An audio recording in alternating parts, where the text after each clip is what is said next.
Good afternoon, ladies and gentlemen. Welcome to another bout of Propagandacast news. Me, your host, Imperial Dane, your only trustworthy source of company news and any other kind of news while we're at it.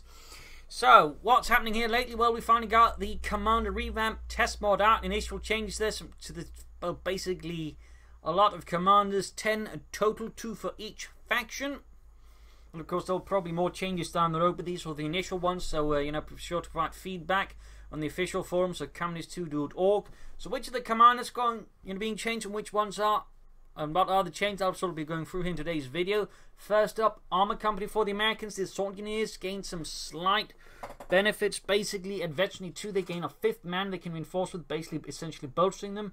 The Elite Vehicle Crews upgrade now also adds a fast repair speed to the vehicle crew and makes them gain faster veterancy.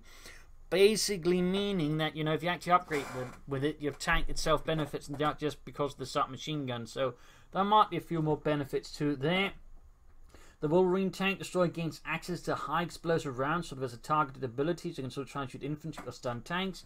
The Bulldozer Shaman gets a series of buffs as well, that's overall mostly veterancy, but also just makes its AoE more, in some ways, effective, though necessarily less able to wipe, so it sort of becomes more like the Sturmpanzer. Not quite as effective as it, but with a turret. And finally, the 240mm Howitzer Barrage also gets some changes as more AoE, but again, it's less like just instantly wipe stuff. So that's rather that. Of course, most of the changes will be more or less self-contained, since none of the other doctrines share any abilities. Assault Engineers will be removed from Mechanized as such, so that's not, for example, going to affect them either. And of course, Mechanized is the other one. Reserve arm remains as is, so the M40 A376 when the Sherman Act becomes cheaper. Raid Tactics remains, but the Dodge Truck and the Half Track basically gets changed into one thing and then build them back in your base. They will require the Lieutenant or the Captain to gain the M3 Half Track. So yeah, Bazooka Burst Tactics won't stop. They will require a bit more, I suppose, effort in some ways. Mortar Half Track gets removed. In what instead they get is Raid Tactics. Well, not Raid Tactics, but hang on, Basil's being silly. Such a silly kitten. But what they get instead is the old ability to send a unit back to, or vehicle back for resources, again at least a nominal part of it, and they also get combined arms from heavy cavalry. So definitely some more mechanized sort of attempt their strategy there overall. But beyond that, no further changes, and also means more or less these changes are self-contained. Other doctrines will benefit from them since they don't, for example, touch combined arms. So moving on to that, we got the Brits. There's some bunch of changes as well. For example, Sappers and British sections get a bit extra now. For example, Sappers get access potentially permanently to anti-tank grenades, and the British can lay down light anti-tank mines. So we'll have to see how that works out. The part of me is a bit worried about that, since light vehicles do tend to be one of the weaknesses, and if they do cover that one, that could be a bit problematic with the Brits. But moving on, Royal Artillery gets some changes. Overall, perimeter overwatch, instead of functioning in the artillery, basically just calls off Mat Artillery in there, mortars and howitzer fire on the sector. So that'll be a bit more of a change there. The Sexton gets better AoE and also doesn't require, I think, veterancy for one of its abilities. The Valentine similarly doesn't require veterancy for its ability that is tied directly to the Sexton and gains more damage on its main gun. So that sort of covers that one, I believe. I might be missing out on some small detail, but overall those are the major changes there with that one. The other one being basically tactical support, where there's going to be some changes there. Field recovery operations only can call in one British infantry section there, or sapper section, but they can also throw smoke grenades, the Royal Recovery Engineer Squads. Air resupply becomes cheaper in terms of resources, slightly more manpower than munitions. And artillery cover is removed in favour of the Crocodile, which I believe gains some small buffs, which I'm not necessarily huge fan of. And forward observation can also be used on the forward assembly. So that one, there's going to be some slightly overall more knock-on effects here from the British change, the primarily the tactical support one. There'll certainly be a few more doctrines that benefit from this, though not a lot. And then we move on to the Soviets, where the big one here is NKVD Rifle Disruption Tactics. Loses a lot of abilities instead against the Commissar Squad, which is very much like the Oberkommando Sturmoffizier. Basically a 5-man squad, 4 guardsmen with NKVDs, officer with the pistol, and then they gain ability to basically buff units by units to a certain disadvantage. Either they can become more aggressive, but they become easy to hit, or they can become more defensive, but they're not very good at moving. But they take less damage. plus he can interrogate units. They also get access to Scorched Earth, which basically kind of works like a booby trap, but instead of a bomb going off, an incendiary mortar round lands on the point and also disables the point for a minute. So that's a very cheeky and disruptive ability that of course can be dealt with Minesweepers. And then it also gains access to the KV-8, and the KV-8 then gains the same bonus as the K1, which is takes 20% less damage. That basically means that on top of NKVD Doctrine benefiting, Shock Rifle will definitely benefit since that has access to the KV-8. And which one is it otherwise? There's at least a couple of more. There's Anti-Infantry Tactics will also benefit, since that one also has access to the KV-8. And then there is... come on, there's another one, I believe. Bit difficult to do this while you're... there we go, there's Terror Tactics there. So certainly a few doctrines there will actually benefit from these changes just through that. And then Urban Defense Tactics, the M42 Anti-Tank gets buffed a bit. Booby Trap gets nerfed a bit. And the fort headquarters can also be built as an actual forward position now on top of that. So if there's no buildings, you can still use the ability. The M42 gains an ambush bonus and basically sort of deal with vehicles a bit better as well. Also, it gains shock troopers, and the shock troopers get buffed. I'm a bit worried about them. I do think shock troopers are somewhat good already, but I feel like this could be pushing them a bit too fast. We'll see how that works out. But also over that, and of course that means, again, Shock Rifle benefits from this as well because it has shock troopers, has KV-8, so Shock Rifle certainly becomes better. And, well, Terror Tactics, which also has shock troopers, benefits from this as well. So certainly there are some overlapping here of things between the Sword Doctrines, and Anti-Infantry also benefits. Would you look at that? So yeah, a lot of changes there and a lot of overlapping amongst the swords. And finally moving on to the Wehrmacht, where it's German infantry, which gains some big bonus there. Tactical movement supposed to be replaced, but it's so far instead replacing relief infantry, which I believe is supposed to stay there.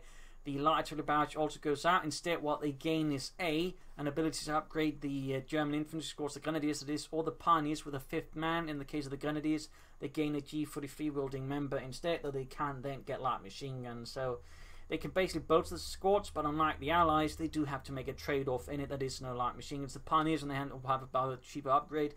Basically can still be like with flamethrowers or whatever, so that's going to be great because it also means they can repair faster. So that's a pretty big one there, just for that one. And then they gain access to Stormtroopers, but they are overhauling the Stormtroopers, basically removing the upgrade for Assault Rifles. They're giving them MP40s that are apparently strong, and so far they do seem to be much stronger than the average MP40 like and the Assault Grenadiers, supposedly somewhere around the firepower of the Shock Troopers and the Commandos. On the other hand, it does mean there's access to the very wonderful tactical advance ability, and I do feel that one should be returned in some ways, since I do think it's a great ability. Maybe, as you know, it's a veteran's ability with the Panzer Grenadiers, or maybe something unlocked at tier 4, or maybe the Stormtrooper in some way, but definitely do feel like that one should just go away, as I do think it's a great skill-based ability.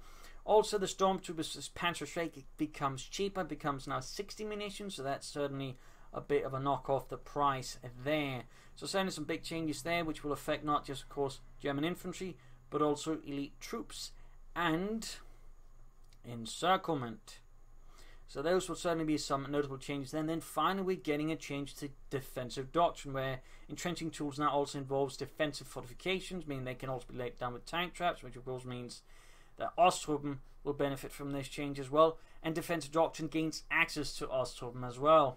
Hold down is removed. On top of that, sector artillery gets buffed, so it also now reacts to nearby sectors, and I think there might also be some other smaller changes, so that's a bigger one in a sense as well. And then they gain access to the Stugi, which gets buffed. It basically gains more AoE and its shots goes off faster, which means, of course, mechanized assault doctrine also benefits. So there's certainly some knock-on effects here with the Wehrmacht. I'm still not entirely sure about the Stormtroopers. I probably think at the very least they also need to add some smoke grenades to the Stormtroopers. They're going to have a better chance of getting close, since, you know, most of the other assault troops get access to smoke grenades. So that might be necessary there, or something else. And then finally we have the Oberkommando West, elite armor. Basically emergency repairs, now repairs more damage. Also it costs a bit less. I'm not entirely sure this is still going to make it worth it, because it's still going to be in most cases still ineffectual compared to others. You still risk getting it abandoned. You're not going to repair nearly as much, and it's still going to be more expensive. Like, the problem is emergency repairs is still a pretty bad ability with those changes, I think. Panzer Commander, on the other hand, becomes cheaper, faster to call in, that is the artillery ability, and, you know, just better overall. So that one can see making usage. Stormtiger becomes less wipey, so basically bigger AE, but less chance of just wiping stuff on a direct hit, making it, I suppose, less horrific to play against. And then finally we got Overwatch, which receives changes. Basically, Sector Assault is replaced with a Howitzer, and the Howitzer itself gains some small changes there, but apparently not all finalized. Forward Receivers and Early Warning is smacked together, and finally they get access to the Jaeger Infantry Squad, which I believe also gains some small buffs, so that's also a small benefit for Scavenge Doctrine. So overall here, similarly to some of the Western Allied factions, Elite Armored has less overlap compared to, say, the Soviet or the Wehrmacht factions. But overall, in that sense, again, the Soviet Wehrmacht probably, again, once more like the previous Revamp, feel the bigger benefits, since again, there is many more, you know, units and abilities shared between the doctrines. The other one person I'm more worried about is the Stormtroopers, because I really love the Stormtroopers as they are, and while I can understand they feel like too close to the Pentagon it is, I do feel like they need to sort of make sure, you know, they don't ruin the Stormtroopers. We've always got the Assault Grenadiers MP40 units, and they're not exactly being used a lot, and while the MP40s and the Stormtroopers do seem more powerful, you know, they still need to get close in the first place, and they still need to have an impact. So, I mean, they might also want to, you know, buff the ambush ability. There's actually has a bonus as well on top of that for them. Like, there's some things I think need to be looked at, because I'd really be upset if they just ruin the Stormtroopers, because the Wehrmacht doesn't really need more ruined elite infantry call-ins. Shall we just put it like that? So, there you go. Some news then, the Commander Revamp front. I'll be trying to put out some videos in there future with some fights of it, if I can get hold of any good ones, showing off the new commanders and some of the new abilities. So this is Imperial signing off. Hopefully these news have made you joyous, happy, and of course excited for what is coming for Camp News 2. Certainly I'm looking forward to trying out some of this stuff, haven't had the time yet, and certainly I will be trying out German infantry and the new Stormtroopers very extensively myself. So thank you all for joining in. If you like this video, subscribe, like, share, comment, spread the word, spread the propaganda. This is Imperial signing off. You all are one for the audience, and hope to see you all another time. Cheers.